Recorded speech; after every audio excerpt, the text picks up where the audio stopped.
بسم اللہ الرحمن الرحیم۔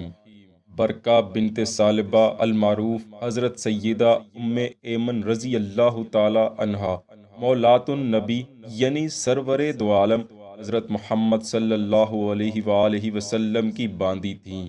آپ رسول اللہ کو میراث میں ملی تھیں جب حضور نے ام المؤمنین حضرت سیدہ خدیجہ رضی اللہ تعالی عنہا سے نکاح فرمایا تو آپ نے سیدہ ام ایمن کو آزاد فرما دیا تھا۔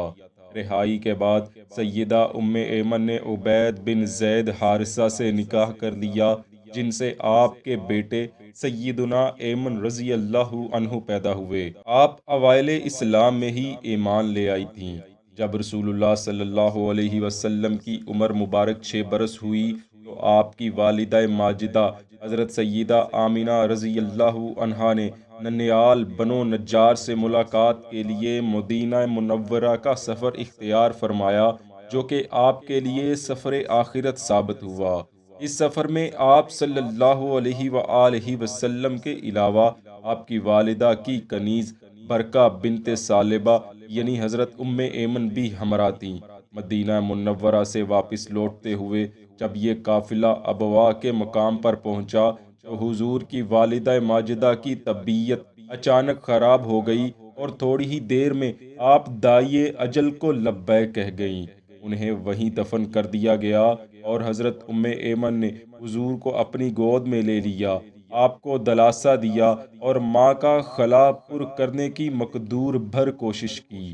یہی وجہ ہے کہ رسول اللہ صلی اللہ علیہ وآلہ وسلم حضرت سیدہ ام ایمن کا غایت درجہ احترام فرمایا کرتے تھے اور انہیں اماں جان کہہ کر پکارتے تھے۔ ایک مقام پر رسول اللہ صلی اللہ علیہ وآلہ وسلم نے فرمایا، میری والدہ کے بعد ام ایمن میری والدہ ہیں۔ حضرت ام ایمن حضور کے بچپن سے ہی حضور کے ساتھ نہایت والہانہ محبت کیا کرتی تھیں۔ اسی وجہ سے آپ نے حضور کے بچپن کے بہت سے واقعات بیان کیے ہیں۔ انہی واقعات میں سے ایک واقعہ جو آپ نے بیان کیا ہے وہ دور جاہلیت میں عربوں کے مذہبی تہوار عید بوانہ کے موقع پر پیش آیا۔ در حقیقت بوانہ ایک بت کا نام تھا جو اصنام مکہ میں سے تھا۔ مشرکین مکہ اس کی بہت عبادت کیا کرتے تھے، اس کی تعظیم کرتے، اس کے سامنے قربانیاں پیش کرتے اور منتیں مانتے اور سال میں ایک مرتبہ سارا دن اس کے سامنے بیٹھے رہتے اور اس کے سامنے اپنی حاجتیں پیش کرتے رہتے۔ یہ سال کا ایک مخصوص دن ہوتا جسے عید بوانہ کہا جاتا تھا۔ جناب ابو طالب بھی اپنی قوم کے ساتھ اس عید میں شرکت کیا کرتے تھے۔ یہ وہ زمانہ تھا جب رسول اللہ صلی اللہ علیہ وسلم جناب ابو طالب کے زیر کفالت تھے۔ ایک مرتبہ عید کے موقع پر حضرت ابو طالب نے رسول اللہ صلی اللہ علیہ وآلہ وسلم سے کہا، ہمارے ساتھ تم بھی اس عید میں شرکت کرو، مگر پیارے آقا صلی اللہ علیہ وآلہ وسلم نے انکار فرما دیا۔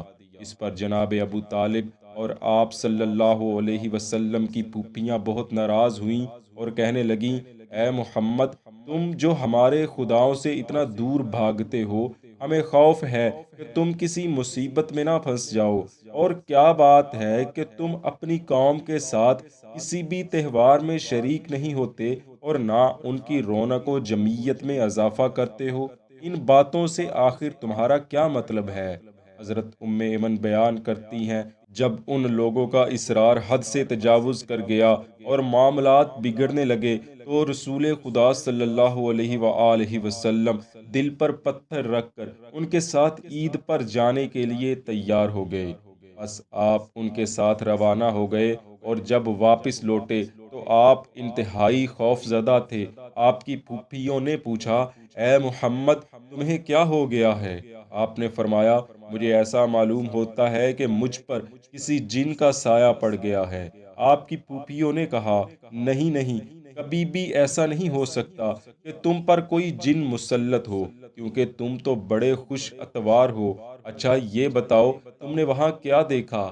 آپ نے فرمایا، جب میں اس بت کے قریب ہوا اور اسے چھونے کے لیے ہاتھ بڑھایا تو ایک بلند قامت سفید رنگ آدمی چیختا ہوا دکھائی دیا۔ جو کہہ رہا تھا اے محمد صلی اللہ علیہ وآلہ وسلم پیچھے ہٹ جاؤ، اس کو مت چھونا۔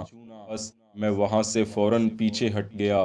حضرت ایمن بیان کرتی ہیں اس دن کے بعد آپ صلی اللہ علیہ وآلہ وسلم کسی تہوار میں شریک نہ ہوئے، یہاں تک کہ نبوت سے سرفراز کیے گئے۔ منقول ہے کہ اس تہوار پر جو جانور قربان کیے جاتے تھے، لوگ خوشی خوشی ان کا گوشت کھاتے، مگر حضور کبھی ان جانوروں کا گوشت تناول نہ فرماتے۔ آپ سے ایک مرتبہ پوچھا گیا، یا رسول اللہ صلی اللہ علیہ وسلم، کیا آپ نے کبھی بتوں کی عبادت کی ہے؟ آپ نے فرمایا نہیں۔ پھر آپ سے پوچھا گیا، کیا آپ نے کبھی شراب پی ہے؟ فرمایا میں بچپن سے ہی یہ سمجھتا تھا کہ شراب پینے والا برا ہے، حالانکہ میں کتاب و ایمان سے واقف نہ تھا۔ اس کے علاوہ آپ نے یہ بھی فرمایا کہ مجھے بچپن سے ہی شعر و شاعری اور اصنام پرستی سے نفرت تھی۔ دوستو، حضور نبی کریم صلی اللہ علیہ وآلہ وسلم کی ذات اقدس بچپن سے ہی دور جاہلیت کی رسوم و رواج سے پاک تھی۔ اللہ عز و جل نے آپ کو ایسی تمام عادات سے محفوظ و معمون رکھا کہ جن سے جہالت کا شائبہ تک بھی ظاہر ہوتا ہو۔ دعا ہے رب تعالی آپ صلی اللہ علیہ وآلہ وسلم کے ذکر خیر کی بدولت ہمارے علم و عمل میں اضافہ فرمائے اور ہمیں اپنے نیک بندوں میں شامل ہونے کی توفیق عطا فرمائے۔ آمین۔